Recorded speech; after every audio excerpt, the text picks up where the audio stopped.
দেশ জুড়ে বদলে যাচ্ছে রাজভবনের নাম, আর সেই কাজ শুরু হচ্ছে এ বাংলা থেকে। বাংলায় রাজভবনের নাম বদলে হচ্ছে লোকভবন। রাজভবনের নাম পরিবর্তনের প্রস্তাব নিয়ে আলোচনা চলছিল, কেন্দ্রের অনুমতি মিলতেই আনুষ্ঠানিক ঘোষণা রাজভবনের।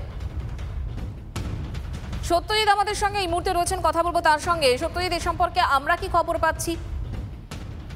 দেখো, যেটুকু সূত্র মারফত বা রাজভবন সূত্রে আমরা যতটুকু জানতে পারছি, যে এই লোক ভবন করার জন্যই কার্যত বিভিন্ন রকমের আলোচনা চলছিল। তারপরে কেন্দ্রীয় মন্ত্রিসভায় সিদ্ধান্ত অনুযায়ী দেশের রাষ্ট্রপতির নির্দেশে আজ থেকে রাজভবনের নাম বদলে লোক ভবন করা হয়েছে এবং পশ্চিমবঙ্গেই প্রথম সেই পথ চলা শুরু হয়েছে। পরবর্তীতে সারা দেশে তা কার্যকরী হবে এবং সে কারণের জন্যই আজকে রাজ্যপাল তিনি যেমন পোস্টারিং করলেন রাজভবনে। সেক্ষেত্রে আজকে থেকে আনুষ্ঠানিকভাবেই রাজভবনের নাম লোকভবন হয়ে গেল।